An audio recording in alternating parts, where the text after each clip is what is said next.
اللہ کے رسول حضرت محمد مصطفیٰ صلی اللہ علیہ وآلہ وسلم بار بار امام حسین کو بلند کر کے دنیا کو یہ بتاتے تھے کہ یہ حسین مجھ سے ہے اور میں اس حسین سے۔ اے لوگو، اگر اس حسین پہ کوئی مشکل وقت آ جائے اور یہ تم سے مدد طلب کرے تو اس کا ساتھ دینا، کیونکہ یہ جنت کے جوانوں کا سردار ہے، میرا خون ہے، میری اولاد ہے۔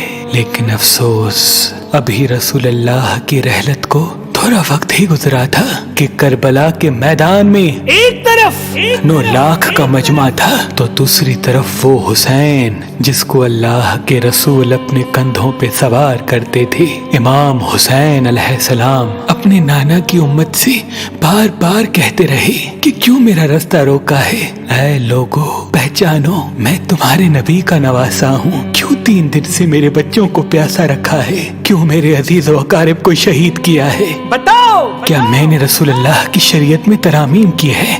کسی انسان کا حق کھایا ہے؟ کسی انسان پہ ظلم کیا ہے؟ اتنے میں فوج یزید ایک آواز میں کہنے لگی، اے حسین، ہم سب تجھے تیرے بابا علی کے بغض میں قتل کر رہے ہیں تاکہ یزید ہماری جھولیاں دولت سے بھر دے۔ امام حسین نے فرمایا، اے لوگو، آج جس اسلام کا علم تمہارے ہاتھوں میں بلند ہے، یہ علم میرے بابا علی نے بلند کیا۔ مت بھولنا، خیبر و خندق میں اگر علی نہ ہوتے تو اسلام کی فتح ناممکن تھی۔ وہ علی جس نے پوری زندگی اسلام کی تبلیغ کی، حق کو بلند کیا، رسول اللہ کی حفاظت کی، آج اس علی کو یہ اجر دے رہے ہو۔ اے لوگو، بتاؤ، اللہ کے رسول نے بار بار میرے بابا علی کا ہاتھ بلند کر کے فرمایا تھا کہ جہاں حق ہوگا وہاں علی ہوگا، جہاں علی ہوگا وہاں حق ہوگا، اور آج اس علی اور اولاد رسول کو یہ اجر دے رہے ہو۔ اتنے میں یزید کی فوج کے سپہ سالاروں نے دیکھا کہ کہیں فوج میں بغاوت نہ ہو جائے۔ اے شمر، کیا دیکھ رہے ہو؟ حملہ کرو۔ بس لاکھوں کی فوج نے جب رسول اللہ کے نواسے پہ حملہ کیا، امام حسین علیہ السلام نے اللہ کا نام لیا اور ذوالفقار کو نیام سے نکالا۔ تاریخ گواہ ہے، ایک طرف لاکھوں کا مجمع اور ایک طرف 3 دن کا بھوکا پیاسا حسین ابن علی۔ زمین پہ اس طرح کی جنگ پہلے کبھی نہیں دیکھی تھی کہ ایک تنہا انسان لاکھوں کے مجمع کو اس طرح سے فنار کر رہا ہے کہ فوجی اشکیا واپس پلٹ کے بھاگنے لگی۔ امام حسین فوج یزید سے مخاطب ہو کے فرماتے ہیں، آؤ، 3 دن کے بھوکے کی جنگ دیکھو، 3 دن کے پیاسے کی جنگ دیکھو، رسول کے اس نواسے کی جنگ دیکھو، اس کی جنگ دیکھو جس کا جوان بھائی مارا گیا، جس کے جوان بیٹے کو نظروں کے سامنے قتل کیا گیا، جس نے اپنے ہی ہاتھوں سے اپنے بچے کی قبر بنائی۔ امام حسین شیر کی طرح فوج یزید سے لڑ رہے ہیں۔ اتنے میں آواز غائب آتی ہے، حسین، تیرا اللہ تجھ سے راضی ہوا۔ بس اس صدا کا سننا تھا، امام حسین علیہ السلام نے اپنی ذوالفقار کو تھام لیا۔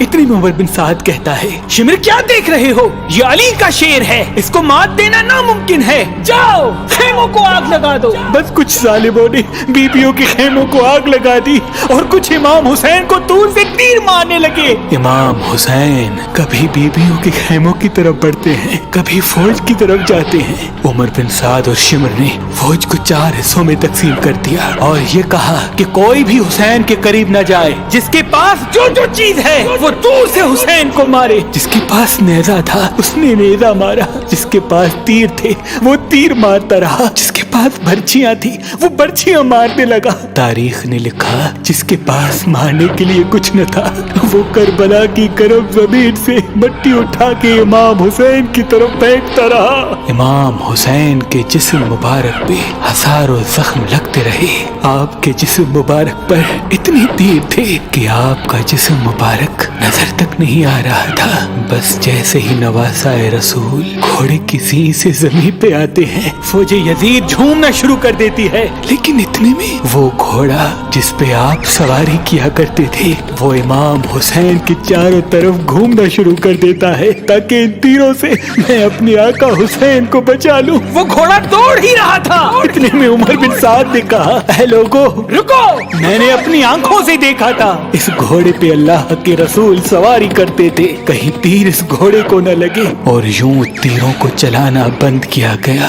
افسوس ہے ان لوگوں کو اس گھوڑے کا تو احترام معلوم تھا جس پہ رسول اللہ سواری کیا کرتے تھے، لیکن اس حسین کا احترام بھول چکے جن کو اپنے کندھوں پہ سوار کر کے امت کو دکھایا کرتے تھے۔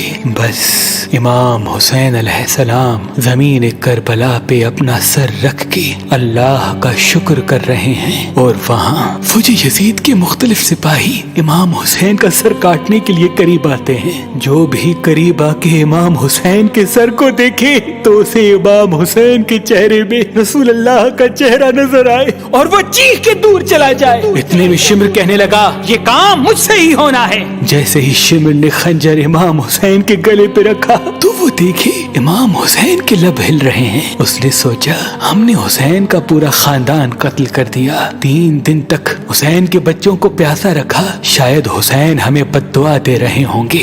سننے کے لیے کان قریب کرے تو کیا سنے، امام حسین علیہ السلام اللہ کی دربار میں اللہ کی نعمتوں کا شکر کر رہے ہیں کہ اے اللہ تیرا شکر ہے کہ اس عظیم امتحان کے لیے تو نے اس حسین کو چنا۔ اتنے میں امام حسین نے آنکھیں کھولی اور شمر سے کہا اے شمر کیا تو نہیں جانتا میں رسول اللہ کا نواسا ہوں، جنت کا سردار ہوں، حق پہ ہوں، بے جرم ہوں؟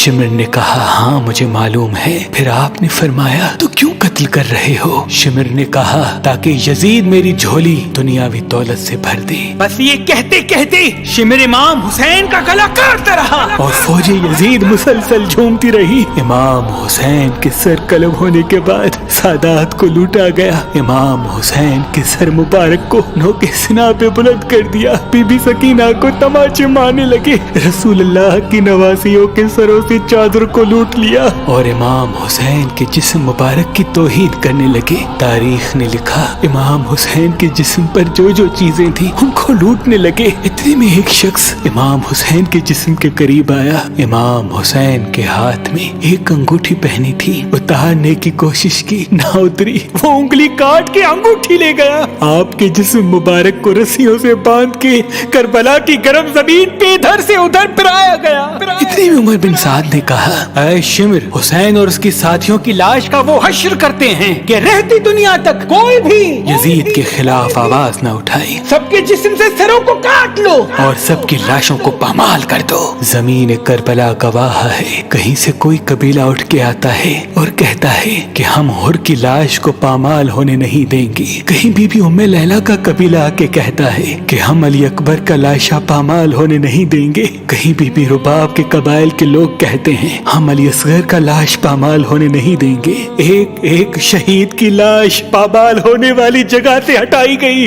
تاریخ گواہ ہے صرف رسول اللہ کا اکیلا نواسا کربلا کی گرم زمین پہ پڑا رہا اور مغرب کے گھوڑے مشرق کی طرف، مشرق کے گھوڑے مغرب کی طرف دوڑتے رہے۔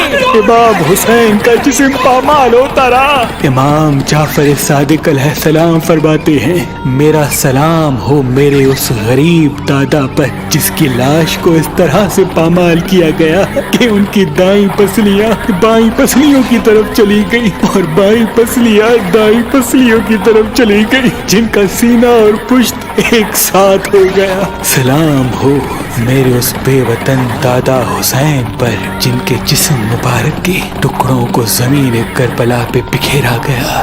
سلام ہو، سلام ہو، سلام ہو۔